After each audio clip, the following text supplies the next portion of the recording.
કઈ બસમાં જાવું તમારે? સુરેન્દ્રનગર જવું છે. હા 12:55 વાળી બસ છે અને હજુ અમારે અત્યારે વાગ્યા છે 2:48 થઈ છે, હજુ બસ આવી નથી અને આજે લોકો જવાબ સરખી રીતે આપતા જ નથી. કંડક્ટર ડ્રાઈવર કોઈ જવાબ નથી દેતા. તમારે ત્યાં જવું છે?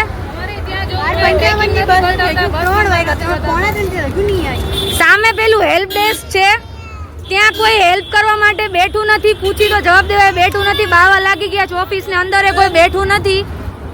અને આ જે બસ છે એનો ટાઈમિંગ ટ્રાફિકના લીધે આગળ પાછળ થાય અલગ વસ્તુ છે, પણ કંડક્ટર તમને હરખો જવાબ ના આપે એનો કઈ મતલબ નથી. આની પહેલા એક બસ આવી હતી તો એમાં અમે એવું કીધું કે ભાઈ ઓલા કંડક્ટરને પૂછ્યું કે ભાઈ આ કેટલા વાગ્યાની.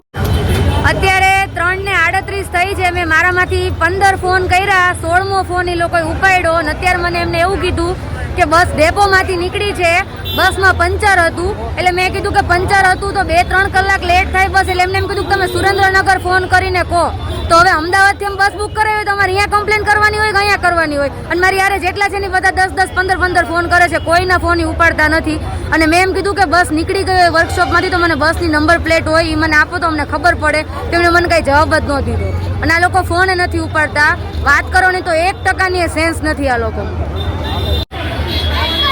જો આની અંદર ધૂળધાણી એ પ્રકારે છે કે આમાં લાગે છે કે ઘણા ટાઈમથી આ ડેસ્કની સાર સંભાળ કોઈ લીધેલી નથી ને અહીંયા કોઈ બેઠું નથી. પબ્લિકને આન્સર દેવા માટે તમારે અહીંયા બેસવાનું હોય, એના બદલે આખા ડેસ્કમાં તાળું મારેલું છે.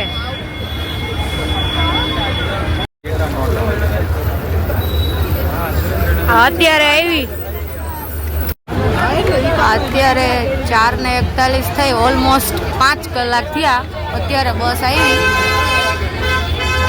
હવે જોઈએ કઈ રીતના